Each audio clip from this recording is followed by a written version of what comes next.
This is what we got instead of Season 2 of The Wolf Among Us. Remember this scene of Jesse easily slaughtering hordes of zombies. It will be important later when they act like lots of zombies are a huge threat. Axel thinks killing 2 zombies is cool enough to warrant attention, even though Jesse just took out a dozen in the same amount of time. Jesse tells Axel to duck because of the zombie behind him, as if that was a threat to Axel, who just killed 2 zombies barehanded. You guys are working way too hard! Yeah, because them killing zombies with swords is way harder than building a row of dispensers that requires you to wait for mobs to walk in front of it to even shoot them. So, how are you feeling lately?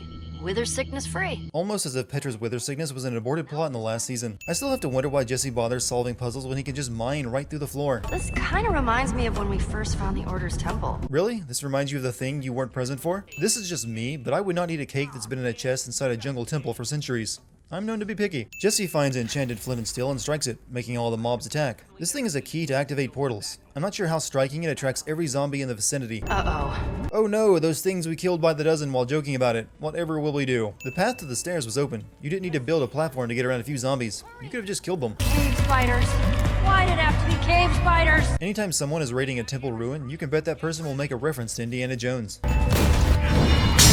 Nope, that's some bullshit right there. Bad guys are always introduced, feet first cliche. If you recall from the last episode, Aiden and the Ocelots helped Jesse and his friends defeat the Witherstorm by distracting it long enough for Jesse to get inside. In this episode, they're the main antagonists because they were kind of jerks back in episode 1. You probably think that thing makes you so special. No, I think he believes killing the Witherstorm makes him special. That should have been ours. Based on what? They got to the temple ahead of you, found it, then risked their lives getting out with it. You don't get that one.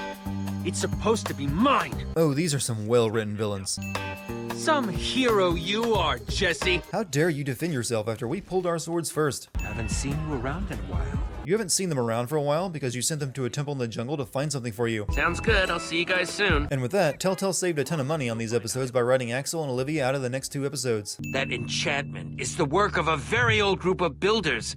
A group so old that they existed even before the Order of the Stone. That's not so impressive given that the Order isn't that old. It was originally formed by you and a few others, and you guys are all still around. I've traveled near and far, Jesse, and that temple, that flint and steel, is the only firm proof that I've ever seen of the old builders. If the flint and steel is the only proof of the old builders, how did you recognize it as being an old builder artifact? And how do you know anything about the old builders or the Eversource if there was no evidence? Wow, looks so different during the day. Now that you mention it, why didn't you guys raid the temple yesterday in the daytime when the mobs wouldn't be out? Minecraft Story Mode continues the cliche of Jesse dropping something important so someone else can pick it up or chase after it. Turns out, feet are the most villainous part of the human body. You're pretty easy to follow. You didn't need to follow him. You were here last night, so you knew the location. This fight is 4-on-3 in Jesse's favor, yet Aiden and his 2 friends manage to get the better of them and jump through the portal first. On the other side of the portal is a floating city. Aiden and his 2 friends are nowhere to be seen though, and they went through the portal just seconds before Jesse's party did. In fact, Aiden already made his way to the floating city without building a bridge, since the bridge would still be here if they built one to get across like Jesse does. Sky City is below the dirt island Jesse and the others are standing on, yet the bridge they build is straight across to it. City in the clouds. It almost sounds impossible. Here's a girl who hasn't played BioShock Infinite. Other outsiders? Where are they? They went to the end. Why does a floating city in another world that gets no travelers from anywhere have an inn? Somehow within minutes of arriving here, Aiden has already convinced the founder to side with him and arrest Jesse. Earlier today, outsiders built a bridge into our fair city. Why do you even have that front gate if no one ever leaves or enters the city? There's nothing out there but empty sky before Jesse built the bridge. This is a violation of Sky City's most sacred law. No unauthorized building. Well, they didn't build the bridge with materials from Sky City, and they built it outside the city walls, so I think they have a loophole here. Get to that Eversource at whatever cost. This is clearly our fastest way into the castle. Like getting arrested? Being thrown into a cell will not help you get to the Eversource. Wait! Don't be fooled by the Founder's lies. Minecraft Che Guevara. This is Build Club. If you think that reference is too obvious, then you should also know that Milo made them swear to never talk about Build Club as well. Wow, this is quite the secret hideout, Milo. Very nice. It is not a hideout. No, it's a hideout with a secret entrance and everything. You'd even do illegal crafting in here. The most wanted criminals in the whole city? We gotta turn them in! There is no possible way for you to know that. Founder just ordered their arrest, and then Milo led them here to his hideout under his inn. And you were already in here crafting, which means you weren't there to hear their arrest order. Yeah, we're really sorry. Wowzers. Wowzers? Suddenly I'm getting Life is Strange flashbacks. The club members are very impressed with Jesse building a ladder so he can break into the palace. Yet inside the club room there are far more impressive builds such as that piston in the corner. That's very convenient that there's an unguarded window that leads right into the throne room. Guards! Everyone hide! hide! Also, don't scream about hiding from the guards! And the conveniences continue. Ivor and Lucas freed themselves from the prison and made their way undetected to the throne room. If you were going to hide a secret chamber that contains a thing that keeps your city alive, you probably shouldn't have card tracks leading to a blank wall. There's gotta be something in here we can use. Just mine through it. Do none of you carry a pickaxe? The fact that the founder has a cobblestone generator, a device that can create an infinite amount of cobblestone, in her throne room makes me question why Sky City is so hard for materials that all builds have to be approved and anything that isn't is illegal. And on top of that, the Eversource is a chicken that lays spawn eggs that spawn animals and monsters when thrown. So not only does Sky City have infinite amounts of cobble on hand, they have an infinite amount of food and resources from mob drops. But that clucking thing is what we came for! PG-13 swear words. Prepare to make off with the one thing our city depends on to survive. Boy, when you put it like that, I almost feel bad. The founder is not a great judge of character, it would seem. Were creepers just nerfed in story mode or something? They never seem to kill anyone. They survive this. I know you can survive a fall from any height in Minecraft as long as you fall in water, but that's not going to stop me from sinning it. While building a tower back to Sky City, Jesse and the founder conveniently uncover the exit portal for this world while digging up dirt. What are the odds? After gaining control of the Eversource, Aiden unleashes an army of monsters on Sky City. I don't know what he gains from destroying Sky City, but being the deep, well-written villain that he is, I'm sure he's got a good reason for going from jerk to mass murderer. Gotta go fast.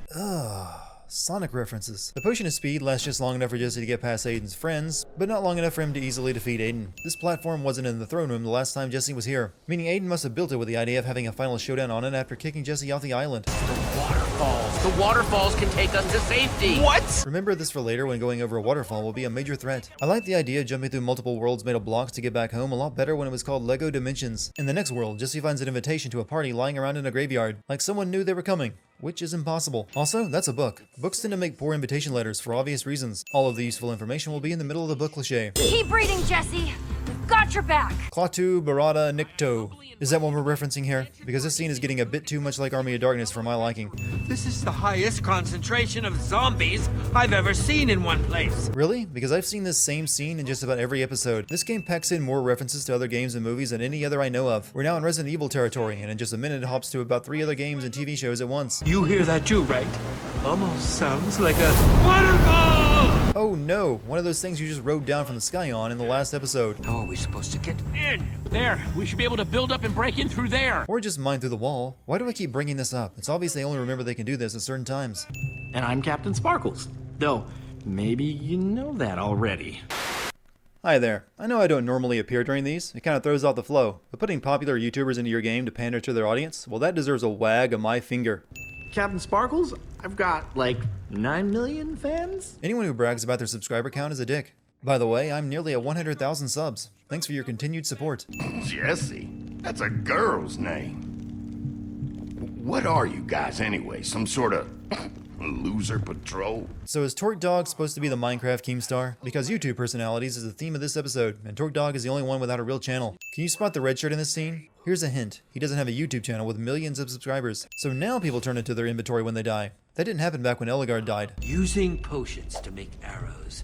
The possibilities are fascinating. Actually, the possibilities are just poisoned arrows. There's really not much more you can do with that. Could have sworn I saw someone doing a tutorial on how to make those. Now they're actually talking about their videos. Do I have to do another finger wag? Not only did the White Pumpkin leave an invitation in the graveyard for Jesse and his friends, he also painted portraits of them in the short time since their arrival and hung them on the wall. And the White Pumpkin only saw Jesse and the others a few minutes ago from a window. Let me introduce you all properly.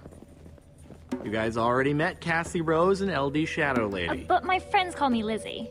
This is Stacy Plays, Stampy Cat, and that's Dan, the Diamond Minecart. Collectively, we have over 33 million subscribers. You guys already met Cassie Rose and LD Shadow Lady. Can you guess who the murderer is? Hint, it's the one without a Minecraft YouTube channel, which makes it very easy to figure out once you recognize that Ashley Birch voices Cassie. Ashley Birch does have a YouTube channel, but it's not about Minecraft. What? You know about the Enchanted Flint and Steel? I actually have one of my own. Captain Sparkles will remember that for the whole 3 minutes that he remains alive for. Greetings, adventurers. I am the White Pumpkin. Resident Evil, Danganronpa, Saw, Scooby-Doo. Make up your mind which one you're going to reference and stick with it. Here's a girl who's never played the original Resident Evil. You don't try to open the front door. I'm guessing Dan's hair color changing every scene has something to do with what he does on his channel, but I'm still seeing it here where there's no explanation for it. I want that Enchanted Flint and Steel as much as anyone. I've been searching for it for years. Do you know how much it stung to have Dan swoop in and take it from under my nose? So basically, you're the same as Aiden from the last episode. You're even upset over the same thing. Now, evidence seems to point to Lizzie. All three of them were evasive and obviously lied during their interrogation, but the game still needs to kill one more of them, so you have to pick one. How would anyone fall for any of these traps, or at least these characters who know everything there is to know about Minecraft? The Spencers stand out. You can't miss them, in fact. You should be able to tell if there's a death trap in the room just by looking for them. Yet they lock Lizzie in a room with multiple dispensers in the walls and floor. Hey, a peephole into the room of a depressed-looking girl with pink hair. This is so nostalgic for me. It was me. I killed Sparkles. Dan, you're the white pumpkin? Oh, what? No.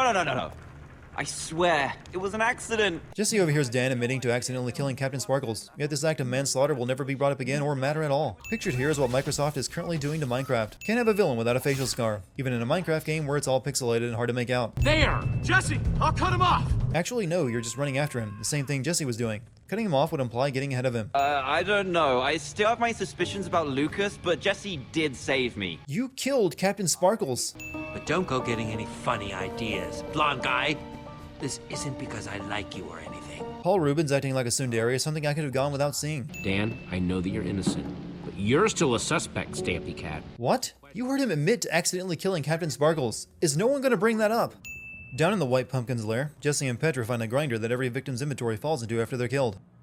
However, Lizzie's inventory falls into the collecting pool right after Jesse and Petra enter, despite the fact that she was killed and her inventory stolen a while ago. How did Stampy Cat get down here ahead of Jesse and Petra? They left him in the library and used the only entrance. Come on, you guys! I can't be the white pumpkin! I'm Stampy Cat! I'm no murderer! That's a cute lightning strike cue, but you were deep underground. You cannot hear lightning, let alone see it flash. After finding a room full of cats that look exactly like Cassie's cat Winslow, it crosses no one's mind that Cassie might be the white pumpkin. Okay, kitty, can you scoot out of the way, please? I need to get in the chest. Oh, stupid cats. I need something to distract it if I'm gonna get that chest open. Obviously, Jesse has never owned a cat before. Just have someone hold the cat while you open the chest. You don't need to distract it with a fish you caught. Oh, I don't like that. Guess he already had all the X'd out ones ready to go. That still doesn't explain how the white pumpkin knew Jesse was coming to this world through the portal to have a portrait and an invitation ready for him. The white pumpkin is Cassie Rose. She's the murderer.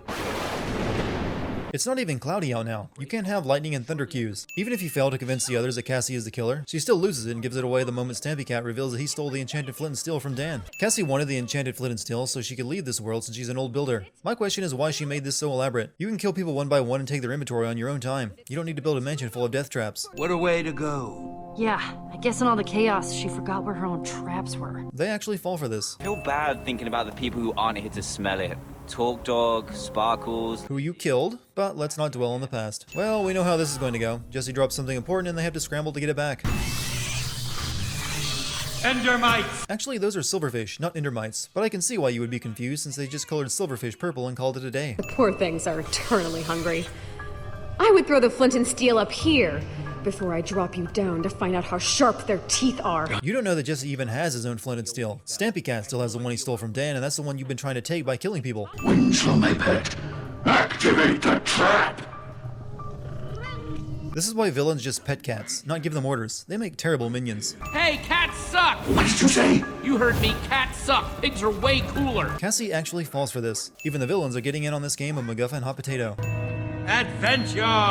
As if this game wasn't winking at you enough already. With the number of portals they run in and out of at random, I'm surprised they're having any trouble finding the one that leads home. I am curious how they're finding their way through all these worlds so quickly though, since you have to hunt down the exit portal each time. I'm not sure if this guy is a reference to Total Biscuit or not, but it wouldn't surprise me if it were, given this game's history so far. Promise you we'll find the portal home. It's that or die trying, right? Yeah, it actually is, but continue creating unnecessary drama for this episode. That I'm tired of Jesse calling the shots every single time. Please, Petra, try to be rational. Oh, now you're calling me irrational? Don't take it too hard, Petra. Telltale likes to inject an irrational argument scene into every game they make. It looks like some sort of road. A really shitty road, maybe. At least this time, the zombies are powered up by the redstone chip attached to their heads, making them a legitimate threat for the first time. Oh!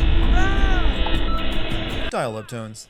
We should follow them, see where they go. Why? You have no reason to care about a bunch of remote-controlled zombies. Your only reason for coming here was to see if this portal led back to your own world. It clearly didn't, so now you should be looking for the exit portal. That you? Mama? Jesse has neither red eyes or a chip in his head. Harper should be able to tell from that he isn't being controlled like the other townspeople. Harper knows just how dangerous the mind-controlled villages are, but instead of warning Jesse or telling them to run away when they show up, she bolts and leaves Jesse and the others on their own, leading to their capture. Greetings, friends. I am Mama. We have much work ahead of us. Yeah, that's a War Games reference right there. She will be useful soon. Although, I can delay this process if you have something useful to tell me. But you are delaying the process by not chipping Petra. Once someone is chipped, Palma knows everything that person knows. So if Palma wants to know about the portals and other worlds, they should have chipped all of them by now and been done with it, since it plans to do that anyway, even if they answer its questions. Nice work, you guys, but I'd get out of there fast if I were you. See, if you had told them to run earlier, you wouldn't need to rescue Jesse and Ivor after Petra and Lucas were chipped. Head to the lab while I lead these mobs away. Just start walking that way, and look for the big difference. Why would Harper ever go to the trouble of creating a what's wrong with this picture style puzzle that points to her secret lab if she was the only non-chipped human left? Creating anything that points to her lab was just a dumb move, since you would never need to guide anyone to it. You could also explain why you led Palma's forces right to my secret lab. Well, you said you would lead them away while Jesse and Ivor got inside. Obviously, you failed on the leading them away part. A lot, I should think. I helped build the dang thing. But that would make you an old builder. Is there ever an answer to how old these people are? The old builders supposedly existed before the Order of the Stone, which itself doesn't seem that old since all of its founding members are still alive. I do think I can help you with Palma, your friends, getting out of here. But to do it, we're going to need to go to my lab.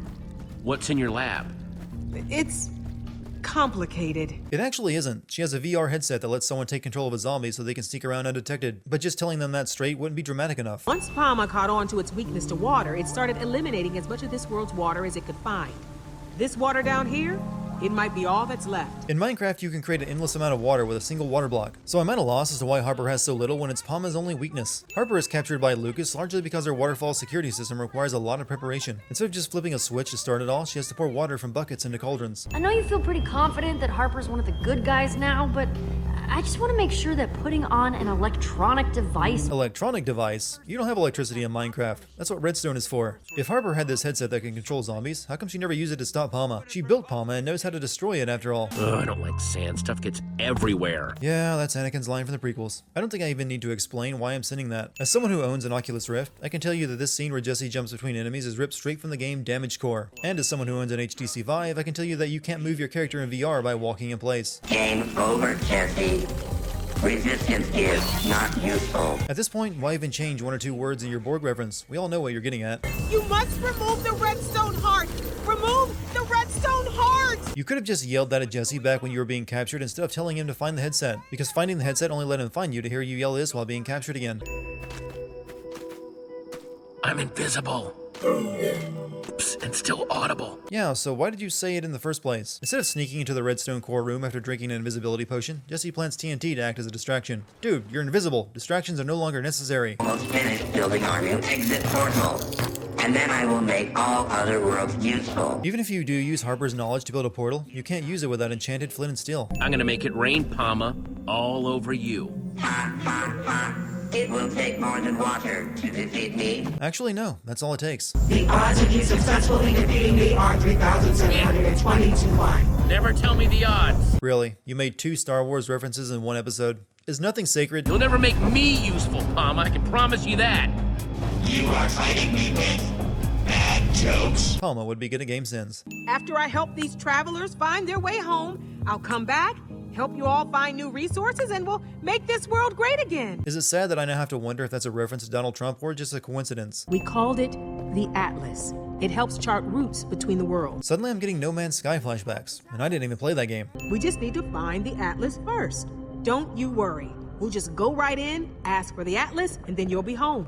No muss, no fuss, easy. Harper says this, but knows very well that the old builders who have the Atlas are not going to just give it up. You don't sound super happy about being back. What's up? Yeah, I think you'll figure it out once you meet the others. Or you could just tell them you are going to put them in danger, so a heads up would be appreciated. You already made this mistake once before. Why do I get the feeling there's a lot you're not telling us? Because she's being needlessly vague with all of her answers, which is a dick move considering that Jesse saved her life. What kind of complications? You'll see when you get there. Why don't you just tell them now? There's really nothing stopping you. Before you go in there, I have one more piece of advice. Don't die. What? You suck at this, and you should feel bad about yourself. We have here. Seems as if some new competitors have entered the match. Uh-oh, they've fallen into the Hunger Games dimension. I had a feeling this was coming. Why do you hold deadly sporting events when you have no audience in attendance? Do you really go to all the trouble of bringing people from other worlds here to fight just to entertain the 3 of you? In our games, when people die, they reappear in one of our respawn zones. So does respawning work on the same principle as teleporting in Star Trek, where when you teleport it just creates a copy of you and the original you is dead? Why does Ivor respawn in his underwear while Lucas respawns with only his armor missing? I'm sure our fans would love to know how you got here. Fans? Where? You have no audience. I'm here for Jesse. You mean the guy you pushed through the portal with no warning about what was on the other side and totally knew this would happen? Here's the way my offer works. You give me the heart. You and your friends go back down to those portals. I never look at your insignificant face again. Wait, without the Atlas? But how will we get home? So, not my problem. Or you could use your Atlas to find out which portal takes him home in exchange for the redstone heart. No reason to keep being a dick. Hadrian really wants the redstone heart that Jesse took from Palma. However, the game never clarifies why he wants it so bad that he risks the entire operation for it. He doesn't really seem to need it for anything. Hadrian could just take the redstone heart right now if he wanted, since he has Jesse and Petra surrounded, and he will try to take it by force later once Jesse wins the games. But only once his advantage has disappeared. Jesse, this was not part of the plan. There was a plan? I don't recall a plan. I do recall you telling Jesse and the others to wait until they got here to see for themselves, and then you kicking them through a portal. Are these people competitors? Yep. At least the ones who aren't stuck working in the quartz mines. Those poor souls are just waiting for their next shot. Mining is tough work. Is being sent to work in a mine really such a horrible punishment in a game called Minecraft? You're the one that eliminated the one decent member of my team. Why are you holding such a grudge against Jesse for eliminating one of your teammates? You're part of a gladiatorial blood sport. Eliminating players is the whole point. Most of us got snatched against our wills, but you got tricked into coming willingly. That old builder should have told you these games were impossible. Yeah, she really should have, and told him about the games as well. Also, how do you know about any of that? What are you wearing? Right. Shut up! My outfit breathes wonderfully. It's winter here. Your outfit breathing is not a concern right now. A random mine worker comes out of the portal wanting to talk to Jesse, even though he would have no idea who Jesse is because he's never met him since he works in the mines all day and Jesse just got here. But apparently Jesse is already a hero to the people. All right, competitors, the next event is almost upon us. Time to head to the starting line. Got this, huh? Boom! Surprise locker room visit! You were just on the intercom announcing the start of the race not 2 seconds ago. How are you now down in the locker room? And here are the newcomers that everyone's been talking about. You can't conduct a pre-game interview without the very least a microphone. Em was promised her freedom and she made sure Jesse was eliminated. Her master plan for doing that was kicking Jesse to the ground and then running off. Apparently she forgot the players have to die and respawn to be eliminated, so she needed to kill Jesse, not push him down. Kicking your own teammate off the wall doesn't really help you here, since she wouldn't have even hit Jesse on the way down since Jesse's off to the side. I've been starting to think it would be best if you made a quiet exit. You don't belong here. If you want Jesse to leave, all you have to do is point him to the portal that leads home. You even know which one it is, since you went there and captured Olivia and Axel. See, there's something you should know about the games. No one ever wins unless we want him to. Not even Tim. Is Tim even real? Of course he's not real. Tim gives them hope. He keeps them playing the games, but no one wins. Ever. I honestly can't figure out why Hadrian is so obsessed with being an evil asshole that keeps people competing in his games forever. Why can't people be allowed to win? Why can't he bring new players in to replace the old ones? What does he get out of any of this? I know I'm ranting, but there's no reason for these games. Your best friend, Reuben.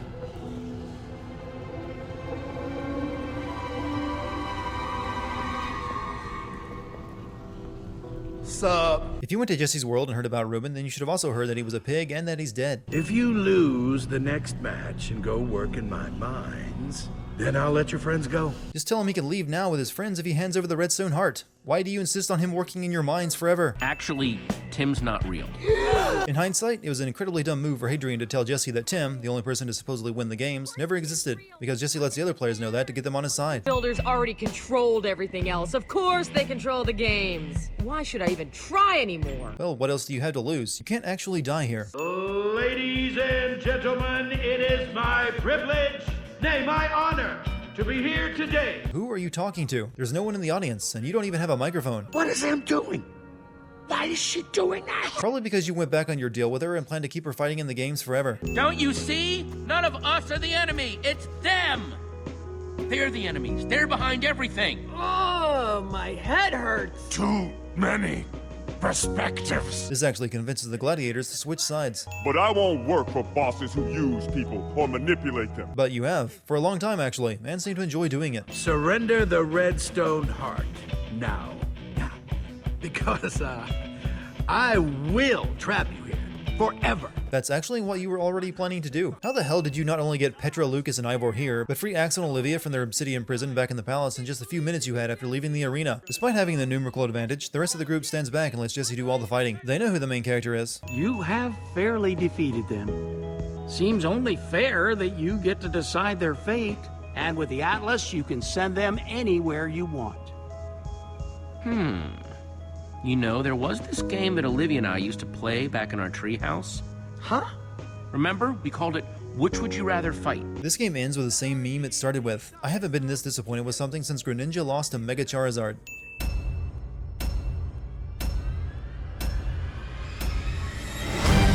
This is Stacy Plays, Stampy Cat, and that's Dan, the Diamond Minecart. And I'm Captain Sparkles.